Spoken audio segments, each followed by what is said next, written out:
ప్రతి ఒక్కరూ ఇంట్లో దీపారాధన చేసి రోజూ పూజ చేసుకుంటూ ఉంటారు.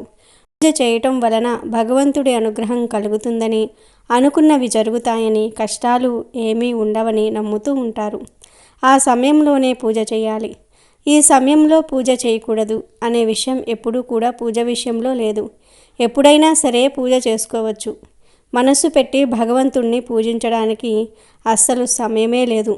ఏ పూజ అయినా ఏ సమయంలోనైనా సరే అన్ని వేళల్లో కూడా పూజ చేసుకోవచ్చు.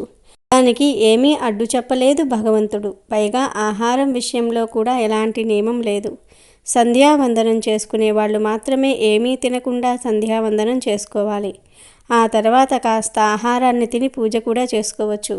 సంధ్యావందనం లేనివారు కూడా కాస్త ఆహారాన్ని స్వీకరించి పూజ చేసుకోవచ్చు. అయితే కొంతమంది ఓపిక లేని వాళ్ళు, వయస్సు పైబడిన వారు టిఫిన్ తిని ఆ తర్వాత పూజ చేసుకుంటూ ఉంటారు. అలా చేసుకోవచ్చా లేదా అని చాలామందిలో సందేహం ఉంటుంది. అలా ఓపిక లేని వాళ్ళు, సంధ్యావందనం లేనివారు కొంచెం ఆహారాన్ని తీసుకొని పూజ చేసుకోవచ్చు. ఈ రోజుల్లో చాలామంది పలు సమస్యలతో బాధపడుతూ ఉంటారు. మధుమేహం, రక్తపోటు వంటి సమస్యలు ఉండి ఓపికతో నిలబడలేని వారు భగవంతుణ్ణి ఆరాధించేటప్పుడు కొంచెం ఏదైనా తిని ఆరాధించవచ్చు. పూజ చేసేటప్పుడు నీరసం కలుగుతుంది అనుకునే వాళ్ళు ఏదో ఒకటి తిని పూజ చేసుకునే భగవంతుడికి ఇష్టం. కాబట్టి కొంచెం అల్పాహారం తీసుకొని పూజ చేసుకోవచ్చు. అందులో ఏమీ తప్పు లేదు. ప్లీజ్ సబ్స్క్రైబ్ చేయండి.